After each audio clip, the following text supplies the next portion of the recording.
प्रिय मित्रों, राधे राधे, जय श्री कृष्ण। मैं अजय सोलंकी, एस्ट्रो एडवाइज़र व फ्लूटिस्ट, आज के ज्योतिष एपिसोड में अपने एस्ट्रो चैनल में आपका हार्दिक स्वागत करता हूं। मित्रों, ज्योतिष के इस एपिसोड में मैं आज आपको बताने जा रहा हूं वर्ष 2025 तुला राशि के लिए कैसा रहेगा। वार्षिक फल के साथ साथ मैं ये भी बताऊंगा कि प्रत्येक माह 2025 का तुला राशि के लिए कैसा रहेगा। मित्रों, वर्ष के आरंभ से लेकर 28 मार्च 2025 तक शनिदेव पंचम भाव में स्वराशि कुंभ राशि में विराजमान रहेंगे। हालांकि गोचर में पंचम भाव में शनिदेव शुभ फल प्रदाता नहीं माने गए हैं, लेकिन चूंकि स्वराशि में विराजमान है, पंचम भाव के स्वामी ग्रह होकर विराजमान है, तो ऐसी स्थिति में शुभ फल देने के लिए बाध्य हैं। यानी आपको संतान पक्ष से शुभ समाचार मिल सकता है। आपको 28 मार्च तक 2025 तक किसी भी स्रोत से आकस्मिक धन लाभ हो सकता है और यह समय शेयर बाजार में निवेश करने के लिए बेहतर है। लॉटरी में, शेयर बाजार में इन्वेस्ट करने के लिए बेहतर समय है और आप के लिए आय के नवीन स्रोत वर्ष के आरंभ में खुलने जा रहे हैं। आपकी आय में वृद्धि होने जा रही है। लेकिन देवगुरु बृहस्पति देव 14 मई 2025 तक आपकी गोचर कुंडली के अष्टम भाव में विराजमान रहेंगे। 14 मई 2025 तक वृष राशि में अष्टम भाव में देवगुरु बृहस्पति देव गोचर में शुभ फल प्रदाता नहीं माने गए हैं। अष्टम भाव कुंडली का सबसे अशुभ भाव है। यह भाव मृत्यु तुल्य कष्ट, दुर्घटना का भाव है, असाध्य रोगों का भाव है। यानी आपको अशुभताओं से सावधान रहना है। ज्योतिष विज्ञान को डराने का कार्य नहीं करता है, ये सावधान करता है। यदि आपने सावधानी अपनाई तो अशुभता से बचे रहेंगे। मैं इस एपिसोड के आखिर में आपको उपाय बतलाऊंगा। बहुत ही प्रैक्टिकल और सरल उपाय हैं। वाहन आप सावधानी से चलाएं, सड़क सुरक्षा नियमों का पालन करें और कोई भी ऐसा जोखिम भरा कार्य ना करें जिससे आपको चोट लग सकती है। और बेहतर स्वास्थ्य के लिए आप नियमित दिनचर्या को अपनाएं, अन्यथा आपको स्वास्थ्य हानि हो सकती है, क्योंकि देवगुरु बृहस्पति देव अष्टम भाव में विराजमान है और आपको आपको विरासत में धन संपत्ति की प्राप्ति हो सकती है। और जो लोग रिसर्च, इनोवेशन, इन्वेंशन, अन्वेषण में लगे हुए हैं, उनको अपने प्रोजेक्ट में सफलता मिल सकती है, क्योंकि अष्टम भाव इन बातों को एडजस्ट करता है।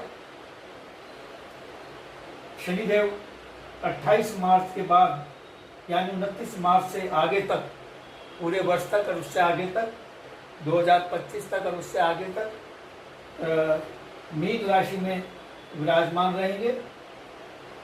षष्ठम भाव में, गोचर में षष्ठम भाव में शनिदेव बहुत शुभ फल प्रदाता माने गए हैं। हालांकि षष्ठम भाव जो है अशुभ भाव कहलाता है कुंडली का। यह रोग, ऋण, शत्रुओं का भाव है। इस भाव की अशुभता को शनिदेव समाप्त कर रहे हैं।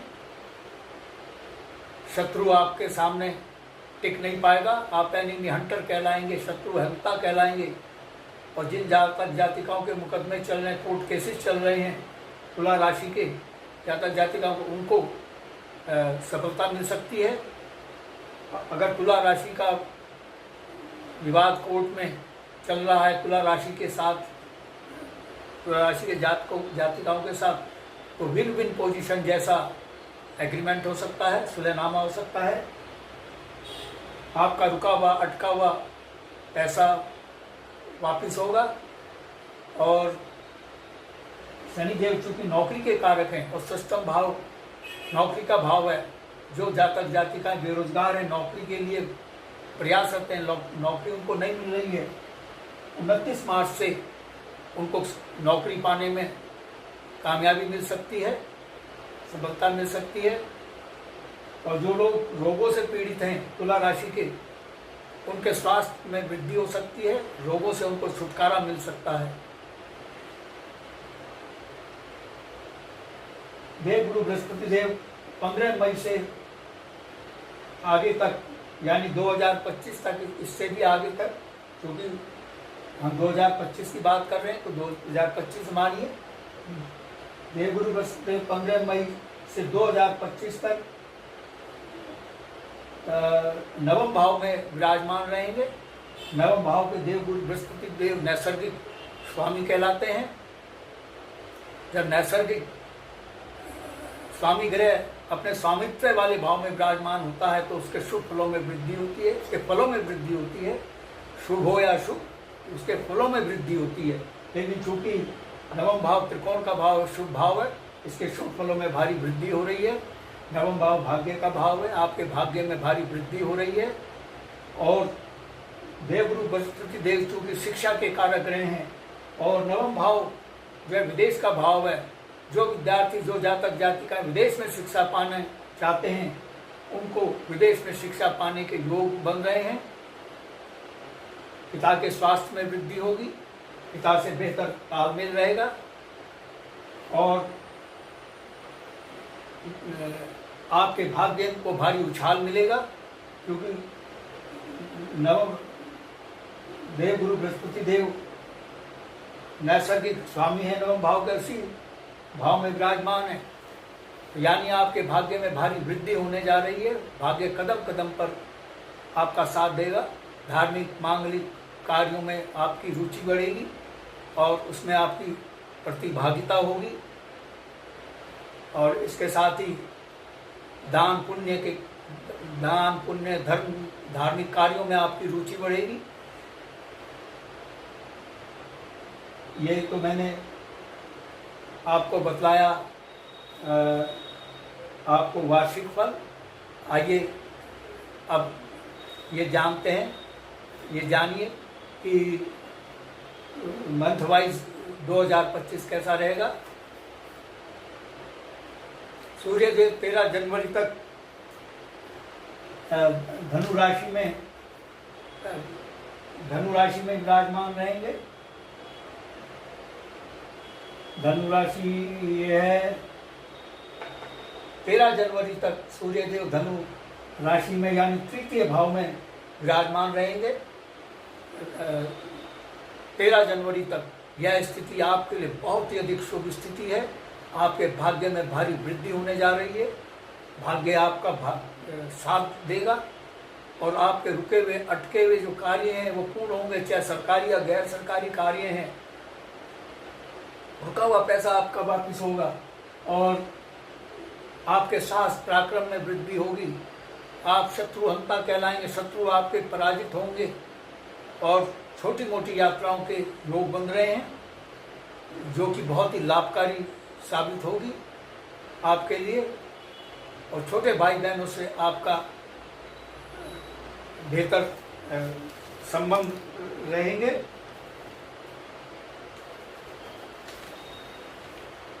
और आपके आत्मविश्वास में सूर्यदेव वृद्धि कर रहे हैं।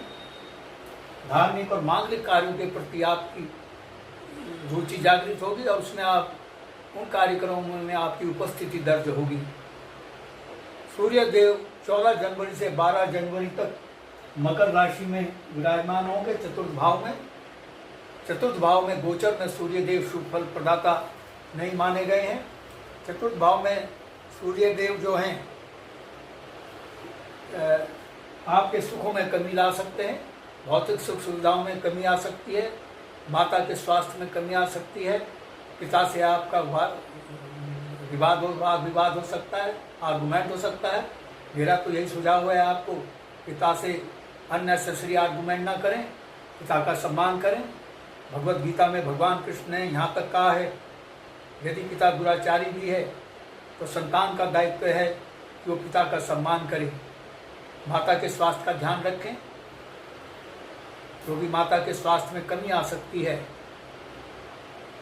सूर्य देव 13 फरवरी से 13 मार्च तक कुंभ राशि में पंचम भाव में विराजमान रहेंगे। पंचम भाव में भी सूर्य देव शुभ फल प्रदाता नहीं माने गए हैं। मित्रों से आपका वाद विवाद हो सकता है और संतान पक्ष से आपको पीड़ा मिल सकती है, पुत्र चिंता सता सकती है, धन हानि हो सकती है। और क्योंकि पंचम भाव प्रथम संतान का भाव है, जिनको प्रथम संतान होनी है, 13 फरवरी से 13 मार्च तक उसमें बाधा हो सकती है, मिसकैरियज तक हो सकता है, तो सावधानी अपनाएं। मैं सूर्य देव की अशुभता से बचने के लिए और जो ग्रह अशुभता पैदा कर रहे हैं उनकी अशुभता से बचने के आपको उपाय, सरल उपाय बतलाऊंगा। सूर्य देव 14 मार्च से 13 अप्रैल तक मीन राशि षष्ठम भाव में रहेंगे। यह स्थिति बहुत ही शुभ है आपके लिए। षष्ठम भाव जैसा कि मैं बतलाया है, रोग ऋण शत्रु का भाव है, नौकरी का भाव है, मुकदमे का भाव है।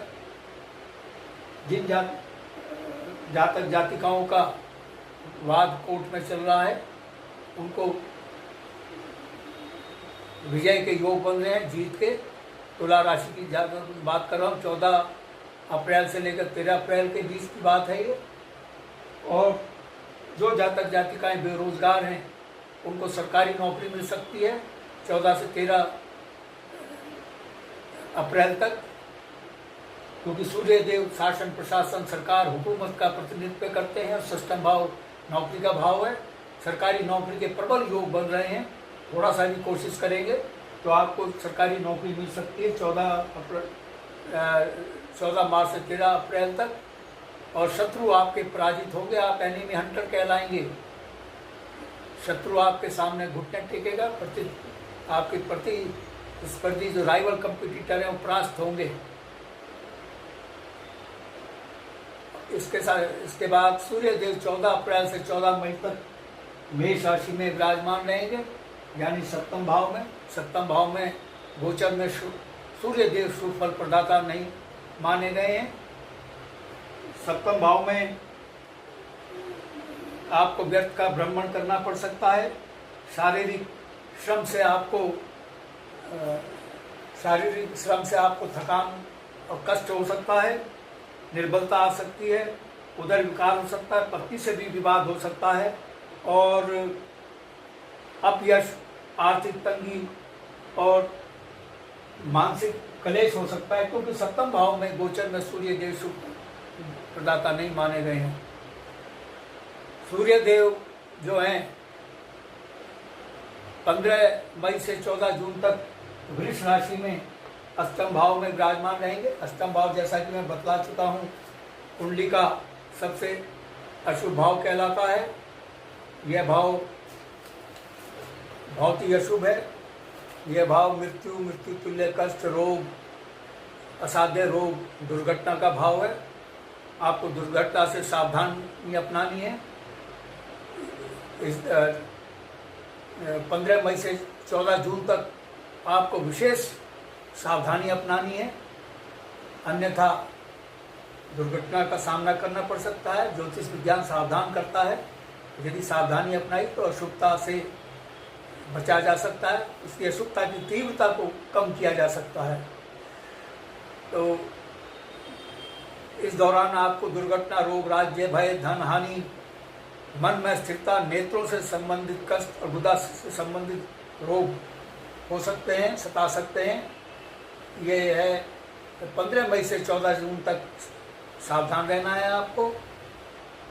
सूर्यदेव 15 जून से 15 जुलाई तक मिथुन राशि में विराजमान रहेंगे नवम भाव में। नवम भाव में भी सूर्य देव शुभ फल प्रदाता नहीं है, शुभ फल नहीं प्रदान करते हैं। आपको थोड़ा सा असफलता, अपयश का सामना करना पड़ सकता है, कार्यों में विघ्न बाधाएं आ सकती हैं, यहाँ तक कि प्रियजनों का वियोग भी हो सकता है, आर्थिक तंगी सता सकती है, भाइयों से विवाद हो सकता है, एवं व्यर्थ की भागदौड़ और शारीरिक कष्ट हो सकता है। 15 जून से 15 जुलाई तक इन अशुभताओं से आपको सावधान रहना है। और 16 जुलाई से 15 अगस्त तक सूर्यदेव कर्क राशि दशम भाव में विराजमान रहेंगे। दशम भाव में सूर्यदेव बहुत ही शुभ फल प्रदाता माने गए हैं, उनको दिग्बल प्राप्त होता है। जो लोग राजनीति में हैं उनको उच्च राजनीतिक पद मिल सकता है, और जो सरकारी नौकरी में हैं उनको पदोन्नति हो सकती है, उनकी वेतन वृद्धि हो सकती है। हालांकि जो निजी क्षेत्र में उनको भी हो सकती है, उनको भी लाभ मिल सकता है पदोन्नति का और वेतन वृद्धि का। लेकिन चूंकि सूर्यदेव शासन प्रशासन सरकार हुकूमत का प्रतिनिधित्व करते हैं, जो लोग सरकारी नौकरी में हैं उनको विशेष लाभ हो सकता है, और जो बेरोजगार हैं उनको सरकारी नौकरी मिल सकती है। आपके मान सम्मान पद प्रतिष्ठा में सूर्यदेव वृद्धि कर रहे हैं। आपको पुरस्कार की उपहार की भी प्राप्ति हो सकती है। शासन प्रशासन सरकार से भी आप सम्मानित हो सकते हैं। सूर्यदेव 16 अगस्त से 15 अगस्त तक 16 अगस्त से 15 सितंबर तक सिंह राशि स्व राशि में विराजमान होंगे, एकादश भाव में। एकादश भाव में सूर्यदेव बहुत ही शुभ फल प्रदान करते हैं और स्वयं स्व राशि में विराजमान हो रहे हैं। यह स्थिति आपके लिए बहुत ही अच्छी है।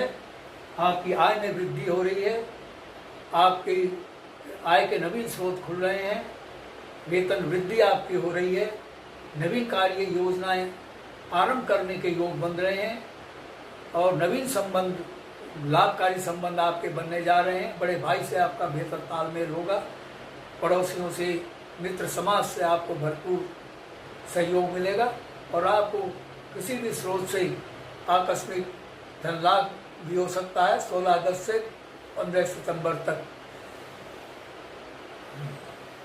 संतान सुख की प्राप्ति हो सकती है।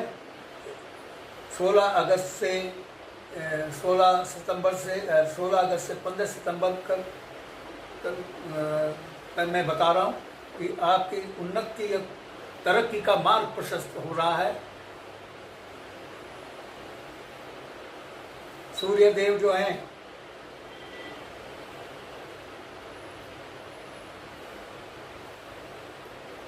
आ, 15 जून से 15 जुलाई तक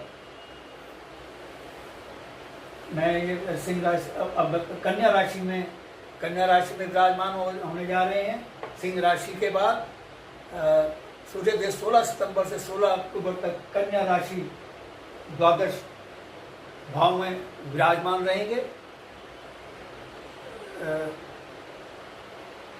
द्वादश भाव में सूर्यदेव शुभ फल प्रदाता नहीं माने गए हैं।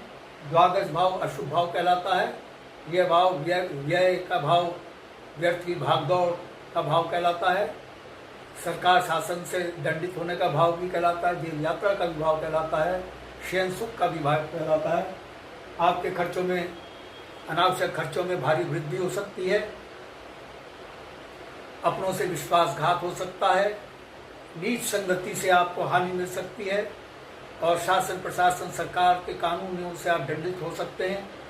शत्रु आपके खिलाफ षड्यंत्र रच सकते हैं, और शारीरिक कष्ट भी हो सकता है। इसके बाद सूर्यदेव तुला राशि में विराजमान होंगे 17 अक्टूबर से 16 नवंबर तक। 16 अक्टूबर से 17 नवंबर तक अब महीना मैं आपको बता रहा हूँ। तुला राशि सूर्यदेव की नीच राशि होती है, और वैसे भी लग्न भाव में सूर्यदेव उतना शुभ फल नहीं देते हैं, और नीच राशि में विराजमान है, इसलिए यह स्थिति थोड़ी अशुभ है। आपको अधिक परिश्रम करना पड़ सकता है, शारीरिक कष्ट हो सकता है, पत्नी की चिंता आपको सता सकती है, खर्चों में वृद्धि हो सकती है, उदर विकार हो सकता है, और आपका तबादला कहीं दूरस्थ स्थान पर हो सकता है, या किसी दूर स्थान पर भी आपको प्रवास करना पड़ सकता है। सूर्यदेव 17 नवंबर से 15 दिसंबर तक वृश्चिक राशि में द्वितीय भाव में विराजमान रहेंगे। द्वितीय भाव में भी सूर्यदेव गोचर में शुभ फल नहीं देते हैं। आपको रोग सिखा सकते हैं, धनहानि, चिंता, कलह, राज भय व धोखे का शिकार होना पड़ सकता है। सावधानी अपनाएं। इसके बाद सूर्य देव तृतीय भाव में विराजमान होने जा रहे हैं 16 दिसंबर से तृतीय भाव में सूर्य देव बहुत ही शुभ फल प्रदाता माने गए हैं। यानी आपके साहस पराक्रम में वृद्धि होने जा रही है। सरकारी नौकरी के योग बन रहे हैं। शत्रु पराजित होंगे, आपके प्रतिद्वंदी पराजित होंगे और आपके साहस पराक्रम भाग्य में वृद्धि हो रही है। धार्मिक कार्यों में रुचि सूर्य देव पैदा कर रहे हैं।